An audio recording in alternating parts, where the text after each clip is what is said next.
నమస్తే, welcome to four sides TV.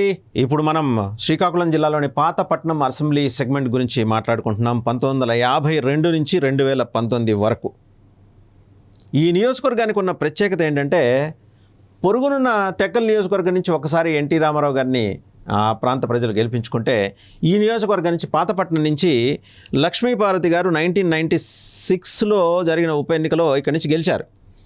So ఈ నియోజకవర్గానికి ఉన్న ప్రత్యేకత, పాతపట్నం అంటే అదేదో పాతగా ఉంటుంది అనుకోకండి. బోల్డ్ అన్ని బిజినెస్ క్లాస్ సెక్షన్స్ ఇక్కడి నుంచి రెండు తెలుగు రాష్ట్రాల్లోనూ ఎస్టాబ్లిష్ అయిన వాళ్ళు చాలామంది ఈ నియోజకవర్గం నుంచి ఉన్నారు. నియోజకవర్గంలో మండలాల గురించి వస్తే ఒకసారి పాతపట్నం, మెలియాపుట్టి, ఎల్ఎన్పేట్, లక్ష్మీనారాయణపేట్ అండ్ కొత్తూరు అండ్ హిరమండలం మొత్తం పోలింగ్ స్టేషన్స్ 314 ఉన్నాయి. మొత్తం ఓటర్లు 2,27,417. అవటానికి ఓ మధ్యస్థంగా ఉండే నియోజకవర్గం అయినప్పటికీ ఇక్కడ మేల్ ఓటర్స్ వచ్చి 1,14,000, ఫిమేల్ 1,12,000. కాంగ్రెస్ పార్టీ 7 సార్లు గెలిచింది, తెలుగుదేశం 5 సార్లు, వైఎస్ఆర్ 2 సార్లు, ఇండిపెండెంట్ ఒకసారి, ఎన్టీఆర్ తెలుగుదేశం ఒకసారి గెలిచింది. ఇక్కడ ఎన్టీఆర్ తెలుగుదేశం అంటే మనకి లక్ష్మీపార్వతి గురించే ఇక్కడ మాట్లాడుకోవాల్సి వస్తుంది. తూర్పు కాపులు మొత్తం జరిగిన ఎన్నికలు ఉప ఎన్నికతో సహా 16 అయితే తూర్పు కాపులు 10 మంది గెలిచారు. ఎస్సీలు 4 సార్లు, పొలినాటి వెలమ 2 సార్లు, కమ్మ 1 సారి, క్షత్రియ 1 సారి. మొత్తం ఎమ్మెల్యేలు ద్విసభ్యులతో సహా, ద్విసభ్య నియోజకవర్గాల గురించి మాట్లాడుకుంటాం, ద్విసభ్యులతో సహా 18 మంది అన్నమాట. సరే, ఈ నియోజకవర్గంలో కాస్ట్ కంపోజిషన్, సామాజిక వర్గాల మిశ్రమం ఒకసారి చూస్తే కనుక తూర్పు కాపులు 33.22% ఉంటే కాళింగులు 11.58. అంటే తూర్పు కాపులు డామినేషన్ ఉన్న నియోజకవర్గంలో మనకి ఇంట్రెస్టింగ్లీ తూర్పు కాపులు 10 సార్లు గెలిచారు. కాళింగులు 11.58%, పోలినాటి వెలమ 10.37%, మాల 7.93, సవర 7.93, యాదవులు 4.88, వైశ్య 3.58, కాపు తెలగ బలిజ 2.88%, జాతపు 2.68, మాదిగ 1.83, మత్స్యకార 1.83, రెల్లి 1.34. ఇందులో కూడా ఒక 25 నుంచి 30 సామాజిక వర్గాలు, ఉప వర్గాలు కూడా ఉన్నాయి. ఎవరెవరు గెలిచారు ఇక్కడి నుంచి? ఈ నియోజకవర్గం ఇంత ప్రామినెంట్ నియోజకవర్గం. 1952లో తూర్పు కాపు సామాజిక వర్గానికి చెందిన లుకలాపు లక్ష్మణదాసు కాంగ్రెస్ పార్టీ నుంచి గెలిచారు. 52 ద్విసభ్య నియోజకవర్గం అని చెప్పుకున్నాం కదా. ఇక్కడ మండంగి పెంటనాయుడు గారు ఇండిపెండెంట్ ఎస్సీగా గెలిచారు. మళ్ళీ 55లో లుకలాపు లక్ష్మణదాసు కాంగ్రెస్ పార్టీ, తూర్పు కాపు సామాజిక వర్గం. 55లో ద్విసభ్య నియోజకవర్గంగా ఉన్నది.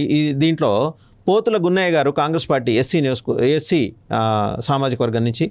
62లో కూడా లుకలాపు లక్ష్మణదాస్ గారు తూర్పు కాపు కాంగ్రెస్ పార్టీ. అంటే లక్ష్మణదాస్ గారు ఇక్కడ 3 సార్లు గెలిచారు, 52, 55, 62. అండ్ 67లో పోతుల గున్నయ్య గారు కాంగ్రెస్ పార్టీ, ఆయన ఎస్సీ అభ్యర్థి. 55 ద్విసభ నియోజకవర్గం నుంచి కూడా ఆయన ఇక్కడ గెలిచారు. 1972లో సుక్కా పగడాలమ్మ గారు కాంగ్రెస్ పార్టీ ఎస్సీ సామాజిక వర్గం. 1978లో కలమట మోహన్ రావు గారు ఇండిపెండెంట్ అభ్యర్థిగా గెలిచారు, తూర్పు కాపు సామాజిక వర్గం ఆయన. అండ్ 1983లో తోట తులసీదాస్ నాయుడు గారు తెలుగుదేశం, పోలినాటి వెలమ. 1985లో ధర్మాన్ నారాయణరావు గారు కాంగ్రెస్ పార్టీ, పోలినాటి వెలమ. అండ్ 1989లో కలమట మోహన్ రావు గారు, 78లో ఇండిపెండెంట్గా గెలిచిన కలమట మోహన్ రావు గారు 1989లో తెలుగుదేశం పార్టీ నుంచి గెలిచారు, తూర్పు కాపు సామాజిక వర్గం. 94లో కూడా ఆయనే గెలిచారు, తెలుగుదేశం పార్టీ. 96లో ఎన్టీఆర్ తెలుగుదేశం పార్టీ అభ్యర్థిగా లక్ష్మీపార్వతి గారు గెలిచారు ఉప ఎన్నిక జరిగితే. 1989లో మళ్ళీ కలమట మోహన్ రావు గారు.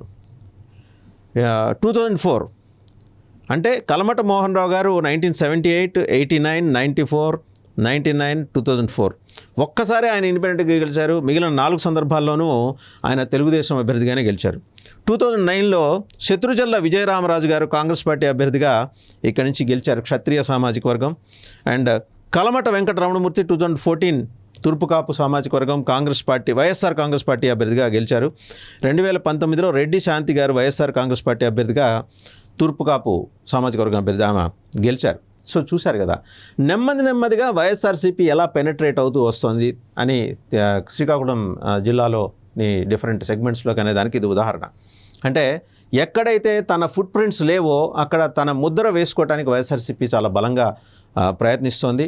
తెలుగుదేశం పార్టీ కంచుకోట పెట్టని కోట అని ఉన్న శ్రీకాకుళం జిల్లాలో ఖచ్చితంగా ఈసారి మెజారిటీ నియోజకవర్గాలు తెచ్చుకోవాలనే సంకల్పంతో అభ్యర్థుల సమీకరణాలు, అలాగే అభ్యర్థుల గుణగణాలు, ఒకవేళ సిట్టింగ్ ఎమ్మెల్యేలతోటి వాళ్ళ పర్ఫార్మెన్స్ బాగోలేకపోతే కొత్త వారిని తీసుకురావటమో, వారిని వేరే చోటికి తరలించడమో, వేరే చోటికి బదిలీ చేసి అక్కడి నుంచి పోటీ చేయించడమో, ఈ different equations, permutations, combinations YSRCP చేసినంతగా మరి ఎందుకనో తెలుగుదేశం పార్టీ చేయలేకపోతుంది. ఇది చాలా స్పష్టంగా అర్థమవుతున్న విషయం. ఇది పాతపట్నం గురించి.